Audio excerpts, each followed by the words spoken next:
Hello, അമ്മ മനസ്സിൻ്റെ പുതിയൊരു എപ്പിസോഡിലേക്ക് എല്ലാവർക്കും സ്വാഗതം. ചാനൽ ആദ്യമായിട്ട് കാണുന്നവരാണെങ്കിൽ ഒന്ന് സബ്സ്ക്രൈബ് ചെയ്തിട്ട് ലൈക്ക് ചെയ്യണേ. അങ്ങനെ സിധു നല്ല സംശയത്തോടു കൂടിയാണ് മേഘയും ശരവണനും സംസാരിക്കുന്നത് നോക്കി നിൽക്കുന്നത്. മേഘ അവിടുന്ന് പോയതിനു ശേഷം സിദ്ധാർത്ഥ് ശരവണനെ പിന്തുടരുകയാണ്. അതിനുശേഷം അയാളുടെ കവിളിലൊക്കെ ഒന്ന് പൊട്ടിച്ചു കൊടുക്കുന്നുണ്ട്. ശരവണനാണെങ്കിൽ പേടിയോടെയാണ് നിൽക്കുന്നത്. മേഘയും താനും തമ്മിൽ സംസാരിച്ചതൊക്കെ സിധു കേട്ടിട്ടുണ്ടാവുമോ എന്നൊക്കെ ഭയന്നിട്ട്. അപ്പോൾ സിദ്ധാർത്ഥ് ചോദിക്കുന്നുണ്ട്, മേഘയും നിങ്ങളും തമ്മിൽ എന്താ ബന്ധമെന്ന്. ഞങ്ങൾ തമ്മിൽ ഒരു ബന്ധവുമില്ല. പിന്നെ എന്തിനാ നിങ്ങൾ തമ്മിൽ ഇപ്പോൾ ഒന്നിച്ച് സംസാരിച്ചത്? അത് നേരിട്ട് ഞാൻ കണ്ടിട്ടുണ്ടെന്ന് സിദ്ധു പറയാണ്. അപ്പോൾ ശരവണൻ പെട്ടെന്ന് തന്നെ പറയുന്നുണ്ട്, അത് അന്ന് നിങ്ങളെല്ലാവരും എന്നെ പോലീസിലേക്ക് കൊടുക്കാമെന്ന് പറഞ്ഞതാണല്ലോ. അപ്പോൾ മേഘാമേഡാണല്ലോ പറഞ്ഞത്, വേണ്ട പൈസ തന്നു കഴിഞ്ഞാൽ എന്നെ വെറുതെ വിട്ടേക്കാന്ന്. അതിന് ഒരു നന്ദി പറയാൻ വേണ്ടിയിട്ടാണ്. സിദ്ധാർത്ഥ നല്ല സംശയത്തിൽ തന്നെയാണ് ഉണ്ടായിരുന്നത്. നിങ്ങൾ പറയുന്നത് കേൾക്കുമ്പോൾ ഇതൊന്നും സത്യമാണെന്ന് തോന്നുന്നില്ലല്ലോ. ഇത് തന്നെയാണ് സത്യം, വേറെ ഒന്നുമില്ല. ശരവണൻ തറപ്പിച്ച് പറയാണ്. ദയവ് ചെയ്ത് എന്നെ വിട്ടേക്ക്. അപ്പോൾ സിദ്ധാർത്ഥ് ഇങ്ങനെ ആലോചിക്കുന്നുണ്ട്. എന്തായാലും മേഘക്കും ഇയാൾക്കും തമ്മിൽ എന്തോ ഒരു ബന്ധമുണ്ട്. അതെന്താണെന്ന് എന്തായാലും കണ്ടുപിടിക്കണം. തൽക്കാലം ഇപ്പോൾ ഇയാളെ വെറുതെ വിടാം. എന്നിട്ട് ഇയാൾ പോലും അറിയാതെ ഇയാൾ വീക്ഷിക്കാം. ഇവർ രണ്ടുപേരും അറിയാതെ ഇവരെ പിന്തുടരുവാണെങ്കിൽ ഇവർ തമ്മിലുള്ള ബന്ധം എന്താണെന്ന് കണ്ടുപിടിക്കാൻ പറ്റും. സിദ്ധാർത്ഥ് ബുദ്ധിപരമായി നീങ്ങുകയാണ്. ശരി, നിങ്ങൾ പൊയ്ക്കോ എന്ന് പറഞ്ഞ് ശരവണനെ വെറുതെ വിടുകയാണ്.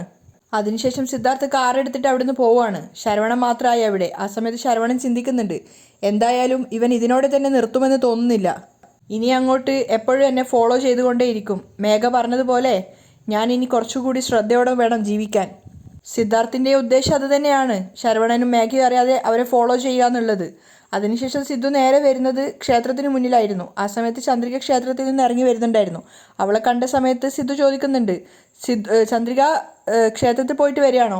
അതെ സർ, ഇന്ന് ആ പ്രസാദം എടുത്തോ എന്ന് പറഞ്ഞിട്ട് അവൾ പ്രസാദം അവന് നേരെ നീട്ടുകയാണ്. സിദ്ധാർത്ഥ് പ്രസാദം എടുക്കുന്ന സമയത്ത് ചന്ദ്രിക പറയുന്നുണ്ട്, സർ കുറച്ചു മുൻപായിട്ട് പോണ്ടിച്ചേരിയിലുള്ള ഒരു സ്കൂളിൽ നിന്നും കറസ്പോണ്ടൻറ്റ് വിളിച്ചിട്ടുണ്ടായിരുന്നു. എന്താ കാര്യം? ആ സ്കൂളിലുള്ള കുട്ടികൾക്കൊക്കെ യൂണിഫോം തയ്ക്കണം എന്നാണ് പറഞ്ഞിരിക്കുന്നത്. അത് കേട്ടത് സിദ്ധാർത്ഥിൻ്റെ മുഖത്ത് നല്ല സന്തോഷം നിറയാണ്. അപ്പോൾ ചന്ദ്രിക പറയുന്നുണ്ട്, ആ ഓർഡറിനെ കുറിച്ച് സംസാരിക്കാൻ വേണ്ടിയിട്ട് നേരിട്ട് പോവാൻ പറഞ്ഞിട്ടുണ്ട്. ആഹാ, അതൊരു നല്ല കാര്യമാണല്ലോ. പറ, ഞാനും വരട്ടെ. അപ്പോൾ ചന്ദ്രിക കുറച്ചൊരു ഇതായിട്ട് ചോദിക്കുന്നുണ്ട്, സാറിനത് ബുദ്ധിമുട്ടാവില്ലേ? എന്താ ചന്ദ്രിക ഇങ്ങനെയൊക്കെ പറയുന്നത്? ഇത് നമ്മുടെ ജോലിയല്ലേ ചന്ദ്രിക. ശരി, നീ വരാൻ നോക്ക്, നമുക്ക് രണ്ടുപേർക്കും കാറിൽ തന്നെ പോവാം. ഒരു മിനിറ്റ് സർ, ഞാനൊന്ന് അവിടെ പറഞ്ഞിട്ട് വരാമെന്ന് പറഞ്ഞിട്ട് ചന്ദ്രിക അകത്തേക്ക് പോവുകയാണ്. ചന്ദ്രിക കാറിൻ്റെ ബാക്ക് സീറ്റിലായിട്ടായിരുന്നു ഇരുന്നിട്ടുണ്ടായിരുന്നത്. രണ്ടുപേരും നല്ല സന്തോഷത്തിൽ തന്നെയാണ് ഉള്ളത്. അപ്പോൾ ചന്ദ്രിക ചോദിക്കുന്നുണ്ട്, പോണ്ടിച്ചേരിയിലെത്താൻ ഏകദേശം എത്ര സമയം എടുക്കും സർ? ഒരു 2-3 മണിക്കൂർ കൊണ്ട് നമുക്ക് എത്താനാവുന്ന തോന്നുന്നത്, സിദ്ധു പറയാണ്. അപ്പോൾ ചന്ദ്രിക പറയുന്നുണ്ട്, കറസ്പോണ്ടൻറ്റ് 12 മണി വരെ മാത്രമേ സ്കൂളിൽ ഉണ്ടാവുമെന്നാണ് പറഞ്ഞിട്ടുള്ളത്. അതിനു മുമ്പായിട്ട് നമ്മൾ അവിടെ എത്തുമായിരിക്കും അല്ലേ? അപ്പോൾ സിദ്ധുവും പറയാണ്, തീർച്ചയായിട്ടും നമ്മൾ അതിനു മുന്നേ അവിടെ എത്തും ചന്ദ്രിക. പിന്നെ സിദ്ധു ചോദിക്കുന്നുണ്ട്, ചന്ദ്രിക നിനക്കെങ്ങനെ ഈ ഓർഡർ വന്നിട്ടുണ്ടായിരുന്നത്? അത് എൻ്റെ നാട്ടിലുള്ള വില്ലേജ് ഓഫീസറോട് ഞാൻ പറഞ്ഞിട്ടുണ്ടായിരുന്നു. അദ്ദേഹം പറഞ്ഞിട്ടാണ് പോണ്ടിച്ചേരി സ്കൂളിൽ നിന്ന് എന്നെ വിളിച്ചത്. ഓ, അങ്ങനെയാണോ? സിദ്ധാർത്ഥ ചന്ദ്രികയെ ഒന്ന് പുകഴ്ത്തുകയാണ്. അപ്പോൾ ചന്ദ്രിക പറയുന്നുണ്ട്, എങ്ങനെയെങ്കിലും ഈ ഓർഡർ കിട്ടിയിട്ട് അതിൽ നിന്ന് കിട്ടുന്ന കാശ് വെച്ച് അച്ഛൻ്റെ ഈ മാസത്തെ കടം വീട്ടണം സർ. അത് കേട്ട സമയത്ത് സിദ്ധുവിന് അവളോട് വല്ലാത്തൊരു ബഹുമാനം തോന്നുകയാണ്. അപ്പോൾ ചന്ദ്രിക പറയുന്നുണ്ട്, അത് മാത്രമാണ് എൻ്റെ ഇപ്പോഴുള്ള ഏക ലക്ഷ്യം. ആ മേഘ അച്ഛനെ എങ്ങനെയൊക്കെയാണ് ബുദ്ധിമുട്ടിക്കുന്നതെന്ന് നോക്ക്. അദ്ദേഹം കമ്പനിക്ക് വേണ്ടി വാങ്ങിയ പണം അദ്ദേഹം തന്നെ അടക്കണമെന്നാണ് മേഘ പറഞ്ഞിട്ടുള്ളത്. മേഘയ്ക്ക് കുറച്ചുപോലും മനസാക്ഷിയില്ല. തീർച്ചയായിട്ടും ദൈവം ഇതിന് അവൾക്കുള്ള ശിക്ഷ കൊടുത്തിരിക്കും. അപ്പം തന്നെ സിദ്ധു പറയുന്നുണ്ട്, ചന്ദ്രിക, ഇതൊക്കെ തുടക്കം മുതലേ ഞാൻ അങ്കിളിനോടും ആൻറ്റിയോടും മേഘയെ പറ്റി പറഞ്ഞിട്ടുള്ളതാണ്. പക്ഷേ ഞാൻ എന്തൊക്കെ പറഞ്ഞിട്ടും അവർ രണ്ടുപേരും മേഘയെ അവിശ്വസിച്ചില്ല.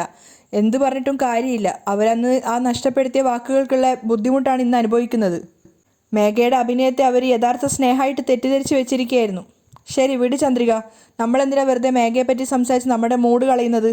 ചന്ദ്രികയും പിന്നീട് അതിനെക്കുറിച്ച് സംസാരിക്കുന്നില്ല. അല്പം കഴിഞ്ഞപ്പോൾ അവൾ വീണ്ടും ചോദിക്കുന്നുണ്ട്, അല്ല സർ, നിങ്ങൾ എപ്പോഴാണ് ഫോറിനിലൊക്കെ പോയി പഠിച്ചത്? ചന്ദ്രിക, ശരിക്ക് പറഞ്ഞാൽ +2 വരെ ഞാൻ ഇവിടെ തന്നെയാണ് പഠിച്ചിട്ടുണ്ടായിരുന്നത്. അതിനുശേഷം എൻജിനീയറിംഗ് പഠിക്കാൻ വേണ്ടിയിട്ടാണ് ഞാൻ അബ്രോഡിലേക്ക് പോയത്. അപ്പോൾ ചന്ദ്രിക ചെറിയൊരു കുസൃതിയോടെ ചോദിക്കുന്നുണ്ട്, ഫോറിനിലൊക്കെ പഠിച്ചിട്ടുണ്ടെന്ന് പറയുന്നു, അവിടെ ഒരു പെണ്ണിനെ നിങ്ങൾക്ക് ഇഷ്ടപ്പെട്ടില്ലേ? ഓ, അപ്പം ഇതായിരുന്നു ഇവളുടെ ചോദ്യത്തിൻ്റെ ലക്ഷ്യം എന്ന് സിദ്ധുവിന് അപ്പോഴാണ് മനസ്സിലാവുന്നത്. അവൻ മിററിൽ കൂടി ചന്ദ്രികയെ ഒന്ന് നോക്കുകയാണ്.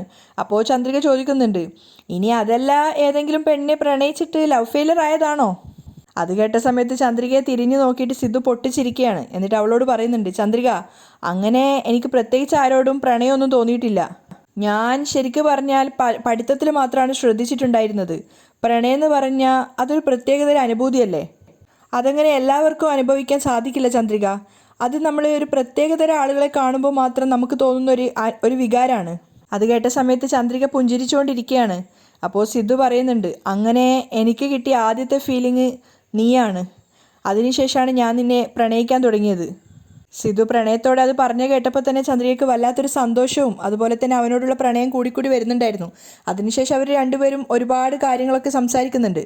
ഒരുപാട് നേരം സിദ്ധുവിനൊപ്പം സംസാരിച്ചെങ്കിലും കുറച്ചു കഴിഞ്ഞപ്പോൾ ചന്ദ്രികയ്ക്ക് അവളറിയാതെ തന്നെ ഉറക്കം വരുന്നുണ്ടായിരുന്നു. അതുകൊണ്ട് സിദ്ധുവിനോട് പറയാനൊന്നും നിൽക്കാതെ ചന്ദ്രിക അവിടെ ചാരി ഇരുന്ന് ഉറങ്ങുകയാണ്. സിദ്ധാർത്ഥാണെങ്കിൽ ഇതൊന്നും അറിയാതെ വീണ്ടും വീണ്ടും ചന്ദ്രികയോട് സംസാരിച്ച് തമാശകളൊക്കെ പറഞ്ഞ് പൊട്ടിച്ചിരിക്കുന്നുണ്ട്. അവളുടെ പ്രതികരണമൊന്നും കിട്ടാത്തപ്പോഴാണ് സിദ്ധു തിരിഞ്ഞു നോക്കുന്നത്. അപ്പോഴാണ് കാണുന്ന ചന്ദ്രിക നന്നായിട്ട് ഉറങ്ങുകയാണെന്നുള്ളത്. സിദ്ധുവിന് ചമ്മൽ തോന്നുകയാണ്. അയ്യോ ചന്ദ്രിക, നീ ഉറങ്ങുമായിരുന്നോ? അതുപോലും അറിയാതെ ഞാൻ സംസാരിച്ചുകൊണ്ടേ ഇരിക്കുകയായിരുന്നു.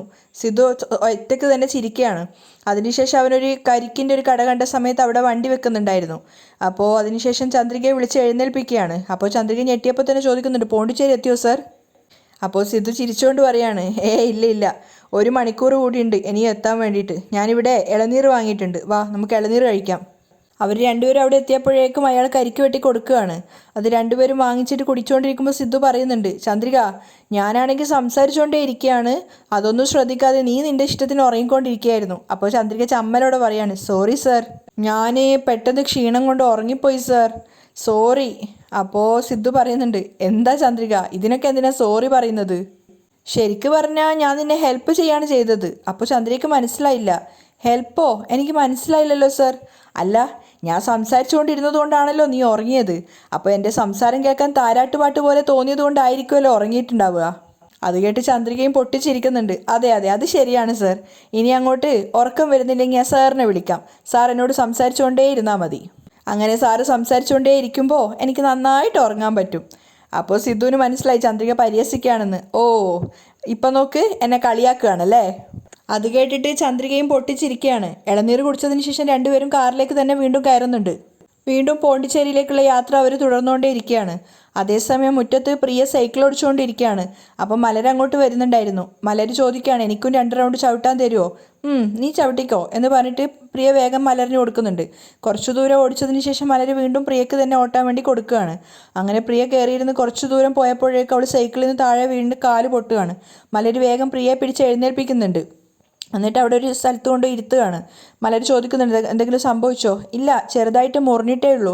അതിനുശേഷം മലർ പറയാണ്, ഈ സൈക്കിള് എനിക്ക് സിദ്ധു വാങ്ങിത്തന്നതാ. ഇതുപോലെ നിനക്കും നിൻ്റെ അച്ഛനോട് പറഞ്ഞൂടെ? ഞാൻ എൻ്റെ അച്ഛനോട് ഒന്നും ചോദിക്കാൻ പാടില്ല എന്ന് എൻ്റെ അമ്മ പറഞ്ഞിട്ടുണ്ട്. അതെന്താ അങ്ങനെ? മലർ ചോദിക്കുകയാണ്. എനിക്കറിയില്ല. അപ്പോഴേക്കും അവരുടെ സംസാരം കേട്ടുകൊണ്ട് ജാനകി അങ്ങോട്ടേക്ക് വരുന്നുണ്ടായിരുന്നു. അപ്പോൾ മലരി പ്രിയയോട് പറയുന്നുണ്ട്, എനിക്ക് എന്ത് വേണമെങ്കിലും സിദ്ധുവിനോട് ചോദിച്ചാൽ മതി, സിദ്ധു വാങ്ങിത്തരും. നിനക്ക് എന്തെങ്കിലും വേണമെങ്കിൽ നീ എന്നോട് പറ, സിദ്ധുവിനോട് പറഞ്ഞിട്ട് ഞാൻ വാങ്ങിത്തരാം. അപ്പോൾ പ്രിയ ചോദിക്കുന്നുണ്ട്, നിൻ്റെ അച്ഛനെ നീ പേരാണോ വിളിക്കുക?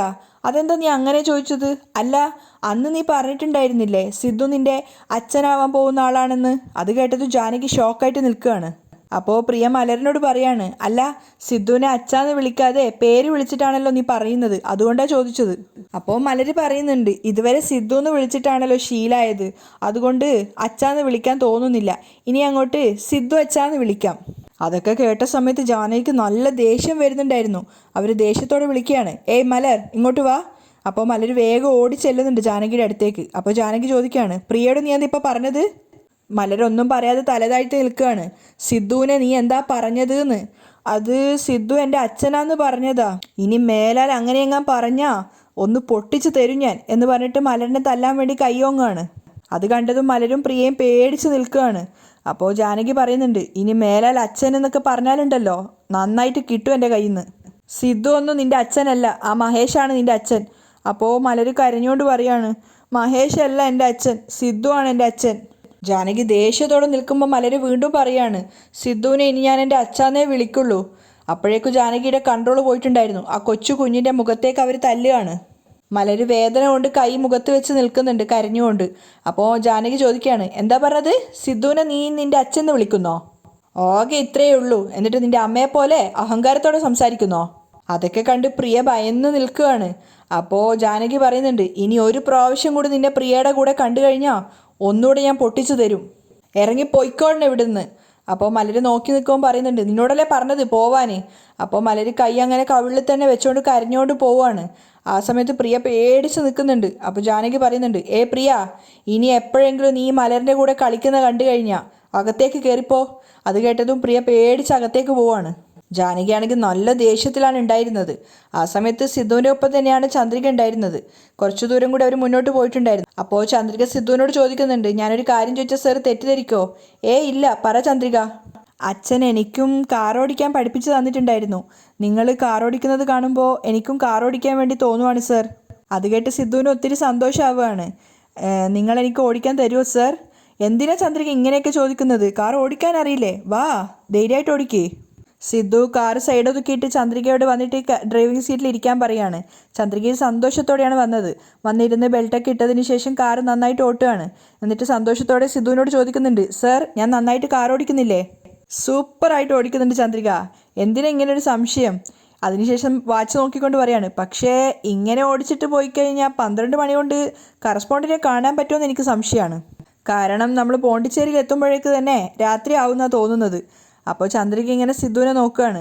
അപ്പോൾ സിദ്ധു പറയുന്നുണ്ട്, എന്തു വെച്ചാൽ നമ്മൾ പോകുന്നത് വളരെ സ്ലോ ആയിട്ടാണെന്നാണ് എനിക്ക് തോന്നുന്നത്. ഓഹോ, അങ്ങനെയാണെങ്കിൽ ഇപ്പം നോക്കിക്കോ എന്ന് പറഞ്ഞിട്ട് ചന്ദ്രിക സ്പീഡ് കൂട്ടുകയാണ്. അപ്പോൾ സിദ്ധുവും കൊള്ളാലോ എന്നൊരർത്ഥത്തിൽ നിൽക്കുന്നുണ്ട്. ചന്ദ്രിക നല്ല സ്പീഡിലാണ് പോയത്. അതുകൊണ്ട് തന്നെ യൂ ടേൺ എടുക്കേണ്ട ഒരു സ്ഥലത്ത് വന്നപ്പോൾ ചന്ദ്രികയുടെ കെയർലെസ് കാരണം തന്നെ മുന്നിലുണ്ടായിരുന്ന ഒരു ബൈക്കുകാരെ വണ്ടി ഇടിക്കാൻ വേണ്ടി ശ്രമിച്ച്. അപ്പോൾ സിദ്ധു പറയുന്നുണ്ട്, ചന്ദ്രിക ശ്രദ്ധിച്ച്. ചന്ദ്രിക ബ്രേക്ക് പിടിച്ചതുകൊണ്ട് മാത്രം കഷ്ടിച്ച് രക്ഷപ്പെട്ടു. മാത്രമല്ല ആ ബൈക്കുകാരൻ അവരെ ഷൗട്ട് ചെയ്യുന്നുണ്ടായിരുന്നു, ശ്രദ്ധിച്ചിട്ട് വണ്ടി ഓടിക്കാൻ അറിയില്ലേ? വണ്ടി ശ്രദ്ധിച്ചിട്ട് ഓടിക്കുക, എന്തിനിങ്ങനെ സ്പീഡിൽ ഓടിക്കുന്നേ എന്നൊക്കെ പറയുമ്പോൾ ചന്ദ്രിക സോറി പറയുന്നുണ്ടായിരുന്നു. അയാൾ എന്തൊക്കെയോ വീണ്ടും പറഞ്ഞുകൊണ്ട് പിറുപിറുത്തുകൊണ്ട് അവിടുന്ന് പോവുകയാണ്. രണ്ടുപേരും നന്നായിട്ട് അപ്സെറ്റ് ആയിട്ടുണ്ടായിരുന്നു. അപ്പോൾ ചന്ദ്രിക സിദ്ധുവിനോട് പറയുന്നുണ്ട്, ചെറിയൊരു അബദ്ധം പറ്റിയിരുന്നെങ്കിൽ പണി കിട്ടുമായിരുന്നു അല്ലേ സാർ? അതെ ചന്ദ്രിക, കുറച്ചു നേരത്തേക്ക് എൻ്റെ ഹൃദയം തന്നെ നിലച്ചുപോയി സാർ. അപ്പോൾ സിദ്ധു പറയുന്നുണ്ട്, ചന്ദ്രിക, നീ സ്പീഡിൽ പോകുന്നതിൽ മാത്രമാണ് ശ്രദ്ധ കേന്ദ്രീകരിച്ചത്. റോഡിൽ കൂടി വരുന്ന മറ്റുള്ളവരെ കുറിച്ചൊന്നും നീ ആലോചിച്ചതേ ഇല്ല. അപ്പോൾ ചന്ദ്രിക പറയുന്നുണ്ട്, സാറ് പറഞ്ഞത് ശരിയാണ്. ഇതുപോലുള്ള ഹൈവേ കൂടി നമ്മൾ വണ്ടി ഓടിക്കണമെങ്കിൽ നമുക്ക് കുറച്ച് എക്സ്പീരിയൻസ് ഉണ്ടാവണം, ഇല്ലെങ്കിൽ നമുക്കിതുപോലുള്ള പണികളൊക്കെ കിട്ടും. അപ്പോൾ ചന്ദ്രിക സിദ്ധുവിനോട് പറയാണ്, സാറ് തന്നെ ഓടിക്കോ? ശരി, ഞാൻ ഓടിച്ചോളാം, വാ. ചന്ദ്രിക സിദ്ധുവിന് ഡ്രൈവിംഗ് സീറ്റ് വീണ്ടും കൊടുക്കുകയാണ്.